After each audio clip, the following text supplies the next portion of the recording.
She closed her eyes and climbed to a height of 10,000 meters, but she didn't notice the rotten wooden step. She lost her balance and fell down. Luckily, she was able to grab the wooden ladder. Then she picked up her pace and soon came upon a cloud. She climbed up with great effort and then collapsed on the cloud, unable to calm down for a long time. Suddenly she jerked up and looked behind her.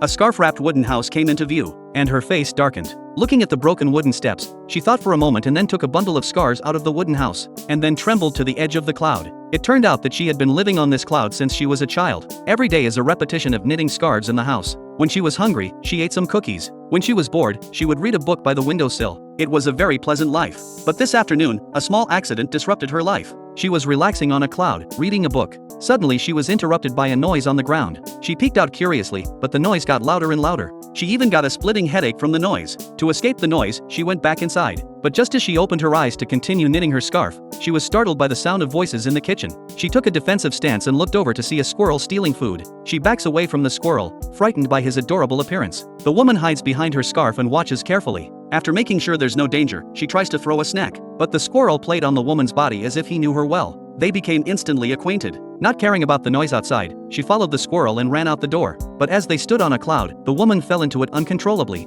and then she plummeted downward. She landed on an unfamiliar cloud. Her heart raced, and the noise got louder. Suddenly the squirrel fell too. Then the squirrel ran into an old wooden house. She was curious and followed him. When she entered, she was shocked by what she saw. A woman was sitting in a rocking chair with blank eyes, knitting in her hands. She suddenly got up and looked at the mirror in front of her as if she realized what was going on. She ran to the door in horror, taking the squirrel with her. Then she climbed up the wooden ladder to her cloud. She didn't stop to throw the scarf she had knitted down. After looking at the familiar house, she jumped down with the squirrel without hesitation.